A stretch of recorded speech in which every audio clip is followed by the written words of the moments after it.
Good morning, students. Today we'll do poem written by Walt Whitman, The Voice of the Rain. Very important poem. First of all, we must understand the title of the poem, The Voice of the Rain. बारिश की आवाज़. The literary device or figure of speech used here is personification. personification क्या होता है कि जब किसी non living object को लिविंग ऑब्जेक्ट की तरह शो किया जाए उसको हम पर्सोनिफिकेशन कहते हैं. जैसे हिंदी में आपने मानवीकरण किया है. तो वॉइस ऑफ द रेन जो टाइटल है वो इटसेल्फ पर्सोनिफिकेशन है. उसमें पर्सोनिफिकेशन यूज़ किया गया है. इस पोएम में क्या है, जो पोएम है वो ये शो करता है कि वो बारिश की बूंदों से बात कर रहा है. बारिश की बूंदें जो हैं वो साउंड क्रिएट करती हैं, पर वो आवाज़ नहीं करती, बोलती नहीं हैं. But here the poet has shown that the soft falling shower is talking to the poet. That's why figure of speech used here is personification. Many other literary devices are also used here. Let's read and discuss The Voice of the Rain by Walt Whitman. And who art thou, said I to the soft falling shower. Who art mean क्या है, archaic form है. Archaic क्या होता है, old fashion, जो पहले English में use होते थे, लेकिन जैसे वर्ड्स आगे बढ़ते हैं तो कुछ वर्ड्स जो है वो पुराने हो जाते हैं और नए वर्ड जोड़ दिए जाते हैं. तो आर्ट जो है पुरानी इंग्लिश में ओल्ड फैशन इंग्लिश का वर्ड होता है which means are. Thou mean you, ये भी आर्केइक है, ओल्ड फैशन वर्ड है. तो and who art you, said I to the soft falling shower. Soft falling, जो बड़े आराम से बहुत लाइटली जो बारिश की बूंदें गिर रही हैं, उनसे पोइट ने पूछा. आई, who does I refer to here? I refer to the poet. I to the soft falling shower. Said I किसके लिए आई, कई बार क्वेश्चन भी आ जाता है. तो फर्स्ट लाइन में आई किसके लिए है, फॉर द पोइट. पोइट जो है वो बारिश की बूंदों से पूछता, हु आर यू, कौन हो तुम. Which strange to tell, give me an answer as he translated. The poet said that when he asked the soft falling shower who it was very strange to tell, give me an answer. He said that बहुत strange है ये कहना कि जो मैंने पूछा उसको मुझे जवाब मिला. As he translated, और जो जवाब मिला, जो बारिश ने उसको रिस्पॉन्स किया, जब पोइट ने उससे पूछा हु आर यू, तब बारिश ने उसको जो रिप्लाई किया वो यहाँ पर पोइट बताते हैं, ट्रांसलेट किया गया. तो अब जो आई है, I am the poem of earth, sad the voice of the rain. I, here I refer to the rain. First line में I refer to the poet, here I refer to voice of the rain. I am the poem of earth, said the voice of the rain. When the poet asked the rain who it was, then it was very strange that the rain gave an answer to the poet, and the poet has described that here he had translated here I am the poem of earth, said the voice of the rain. Voice of rain क्या कहती है कि मैं poem of अर्थ हूँ, कि जो धरती की कविता हूँ मैं क्या हूँ, I am poem of earth. Eternal I rise impalpable out of the land and the bottomless sea. Eternal mean क्या होता है, एवर लास्टिंग, जो हमेशा रहे, कभी ना ख़त्म होने वाला, नेवर एंडिंग. इम्पैल्पेबल मीन क्या होता है, something that cannot be touched, जिसको छुआ ना जा सके. बॉटमलेस सी, वैसे तो आप देखिए सी का क्या होता है, बॉटम होती है, लेकिन यहाँ पर क्या है, उसकी डेप्थ को शो करने के लिए कहा गया है. Eternal I rise impalpable out of the land and the bottomless sea. जो पोएम ऑफ अर्थ है वो बता रही है कि मैं कौन हूँ. वो क्या कहती है, एटर्नल आई राइज, मैं एवर लास्टिंग हूँ, आई नेवर एंड, मैं कभी ख़त्म नहीं होती, हमेशा चलती रहती हूँ. विदाउट टच्ड, किसी के छुए बगैर, आउट ऑफ द लैंड, मतलब क्या है एक्चुअली, लैंड से, और जो बॉटमलेस सी वहाँ से निकलती रहती हूँ. इस चीज़ को समझें. साइंस में आपने वाटर साइकिल पढ़ा है, उसमें क्या होता है कि जो समुद्रों में, सीज़ में, तालाब में जो पानी होता है दैट इवेपोरेशन होता है उसका. इवेपोरेशन के थ्रू क्या होता है, वो जो इवेपोरेशंस हैं, वेपर्स जो हैं वो क्या होते हैं, आसमान में चले जाते हैं, फिर वो क्लाउड फॉर्म करते हैं. ये सारा कॉन्सेप्ट वही है, क्लाउड फॉर्म करते हैं. फिर वो क्लाउड जो है आसमान में, या यहाँ पे हेवन वर्ड यूज़ हुआ है, क्लाउड फॉर्म करते हैं. फिर वो क्लाउड क्या करते हैं, वापस से बारिश करते हैं, और वो बारिश के जैसे उनमें पानी भर जाता है वो बारिश फिर से वापस आ जाती है. तो मतलब क्या है कि साइकिल चलता रहता है. पहले पानी जो है वो अर्थ पे है, वो इवेपोरेट होकर आसमान में जाता है, वहाँ से बादल बनते हैं। बादल जब पूरे पानी से भर जाते हैं तो वो बारिश करते हैं और वो पानी फिर से धरती पर आता है। तो इस तरह से वाटर साइकिल वो चलता रहता है। तो यही बात जो है पोएम कह रही है, eternal high rise impalpable out of the land and the bottomless sea. Now the voice of the rain said that it was eternal, it is everlasting, it never comes to an end. And out of the land and the bottomless sea, the deep sea, it just rise above. उठ जाती है ये बगैर किसी को मतलब कोई touch नहीं करता, और इवेपोरेशन के थ्रू ये धरती से और समुद्र के पानी से इवेपोरेशन होकर उठती रहती है। Upward to heaven whence vaguely formed, all together changed and yet the same. क्या कहती है देखो, अपवर्ड टू हेवन, नीचे से, अपवर्ड मीन क्या होता है, नीचे से, बीनीथ, नीचे से ऊपर की ओर। Heaven mean here, heaven mean किस क्या है, जो क्लाउड फॉर्म हो रही है, जो आसमान है, स्काई है। तो नीचे से वो हेवन आसमान में उड़ती है, आसमान की हो जाती है।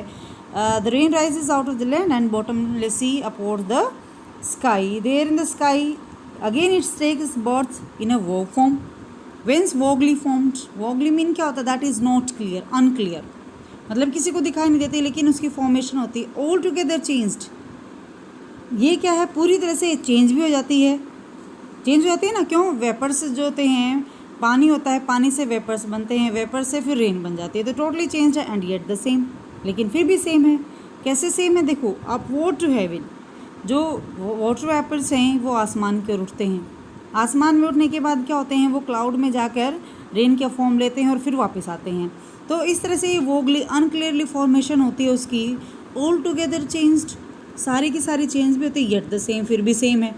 सेम कैसे है, वो जो बादलों का पानी बन गया है वो फिर से धरती पर आने वाला है। इसलिए I descend to lave the droughts atomies dust layers of the globe. I descend to lave, lave mean क्या होता है, टू वॉश, टू बेथ, किसी चीज़ को साफ करना, धो देना। एटमीज क्या होता है, टाइनी पार्टिकल्स, बहुत छोटे छोटे particles, dust layers of the globe, और इस ग्लोब पर जितनी भी धूल है।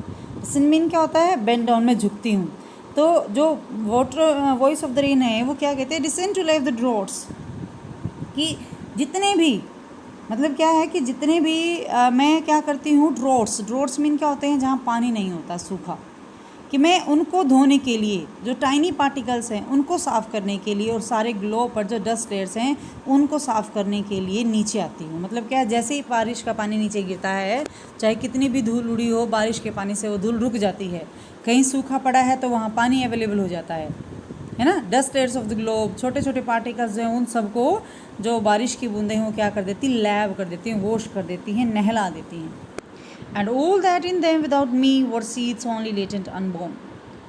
The voice of the rain is also telling its importance is that without rain, देखो अगर बारिश नहीं होती है तो क्या हो जाता है, ड्रॉट्स हो जाते हैं, सूखा पड़ जाता है, अकाल पड़ जाता है। And all that in them without me were seeds only, बारिश की बूंदें कहती हैं without rain the seeds lying in the earth remain hidden and unborn.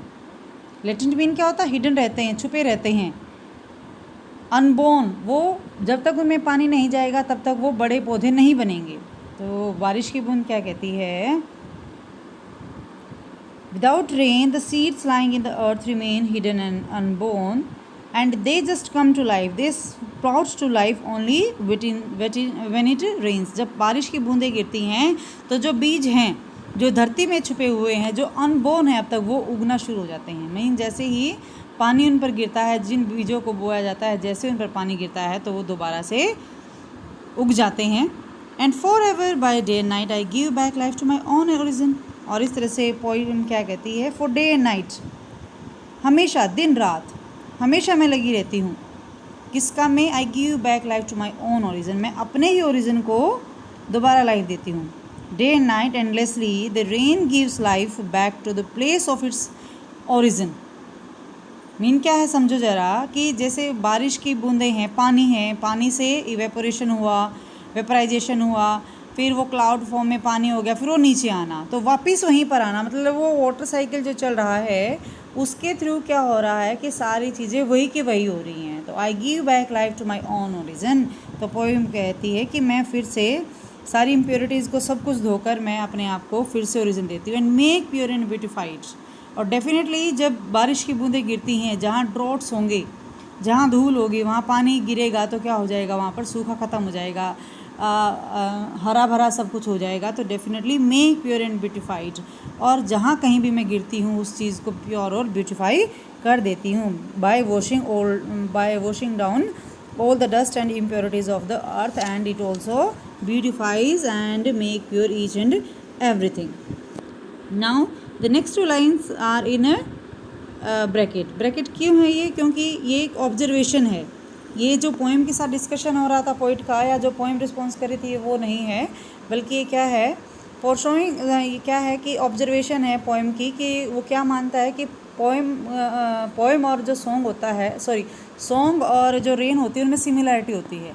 उसी सिमिलरिटी को ड्रॉ करने के लिए इन लाइंस को ब्रैकेट में लिखा गया है। For song issuing from its birth place after fulfilment, wandering, wrecked और unwrecked, duly with love returns. Wrecked और अनरेक्ट मीन क्या होता है, केयर्ड और नॉट केयर्ड, कोई ध्यान दे या ना ध्यान दे। कहते हैं फॉर सॉन्ग, कहते हैं जहाँ तक जैसे गाने की बात होती है, issuing from its birth place, यहाँ पे बर्थ प्लेस क्या है, गाना कहाँ से निकलता है, एक सिंगर के मन से या एक पोइट के मन से निकलता है। तो for song issuing from its birth place, कि जो गाना होता है वो अपने बर्थ प्लेस से, मतलब जो सिंगर उसको रचता है या जो उसको गाता है वो निकलता है आफ्टर फुलफिलमेंट, जब वो फुलफिल हो जाता है, जब वो काम पूरा हो जाता है, जब इसके सारे, जैसे बारिश का काम क्या है, सारी चीज़ों को हरा भरा करना, उसके बाद बारिश जब ये सारा काम हो जाता है तो बारिश वापस अपने ओरिजिन पर चली जाती है। वैसे ही गाना जो है, जब कोई कवि या कोई सिंगर उसको गाता है, तो जब फुलफिलमेंट होती है तो वॉन्डरिंग मीन क्या होता है, वो सारे जग में हर जगह फैलते हैं, मतलब क्या है, उसके गाने को जगह जगह सुना जाता है। जैसे बारिश को इस बात से कोई फ़र्क नहीं पड़ता कि उसके होने से किसी को खुशी हुई कि नहीं हुई, वैसे ही रेक्ट और अनरेक्ट जो गाना है वो किसी को अच्छा लगता है कि नहीं लगता है, इससे कोई फ़र्क नहीं पड़ता। ड्यूली विद लव रिटर्न्स, ये क्या है, पूरे प्यार से वापस सबको मिल ही जाता है। मतलब क्या है, इसका कहने का मतलब क्या है, ड्यूली विद लव रिटर्न्स, कि सिस्टमेटिकली एंड प्रॉपरली ये पूरे प्यार के साथ वापस लौटता है, क्योंकि पोइट ने उसको, जिस सिंगर ने जिस अटैचमेंट के साथ उसको बनाया है या उसको गाया है, उसको उसमें पूरी खुशी है, फुलफिलमेंट है। किसी और को से मिलती है कि नहीं मिलती है, दैट डजंट मैटर। सिमिलरली बारिश जो है, बारिश की जो बूंदें हैं, उनका एक मेन पर्पज़ है कि हर जगह ड्रॉट्स कहीं भी ना हो, टाइनी पार्टिकल्स जो हैं उन पर धूल वगैरह कुछ ऐसा ना रहे, सब कुछ प्योर और ब्यूटीफाई हो, इसलिए उसका यही काम है। और ये सब करने के बाद जो वॉइस ऑफ रेन है वो वापस अपनी जगह चली जाती है, जो बारिश है वो आसमान में वापस चली जाती है। मीन क्या है, वाटर साइकिल जो है वो चलता रहता है। इसमें कुछ फिगर ऑफ स्पीच भी यूज़ किए गए हैं, एक बार थोड़ा हम समझेंगे, later we will discuss them. like I have discussed that personification is used here. Who are you, said I to the soft falling shower, which strange to tell gave me an answer. So who responded that, I am the poem of earth. Who responded, the poem, the voice of the rain responded that. तो यहाँ पर क्या, voice of rain को एक human being की तरह show किया गया है। तो I am the poem of earth, said the voice of the rain, personification है, राइट। फिर अगर हम बात करते हैं तो इसमें मेटाफर कहाँ है, पोएम ऑफ अर्थ, किसी चीज़ को जब दूसरी चीज़ के साथ कंपेयर किया जाता है, that is metaphor, poem of earth. Soft falling shower, इसमें क्या है, देखो इमेजरी फिगर ऑफ स्पीच होता है। इमेजरी कहाँ होता है, जब किसी चीज़ को सुन के आप उसको इमेज कर पाओ, विजुअल इमेजरी क्रिएट कर पाओ। जैसे सॉफ्ट फॉलिंग शावर आप समझ सकते हैं, अगर आप इमेजिन करें तो आप देख सकते हैं कि कैसे बारिश की हल्की हल्की बूंदें गिरती हैं, दैट इज़, मतलब आप क्या उसको इमेजिन कर सकते हो, दैट इज़ इमेजरी। बॉटमलेस सी, अब देखिए सी जो है वो बॉटमलेस नहीं होता, उसकी बॉटम होती है, बट यहाँ पर क्या किया गया, उसको बॉटमलेस सी किया गया उसकी डेप्थ को शो करने के लिए। तो जहाँ एग्जेजरेशन किया जाता है वहाँ पर हाइपरबोली होता है, HYPERBOLE, हाइपरबोली। तो यहाँ पर बहुत सारे फिगर ऑफ स्पीच यूज़ किए गए हैं, और सबसे इम्पोर्टेंट इसमें क्या है, पर्सोनिफिकेशन। Thank you.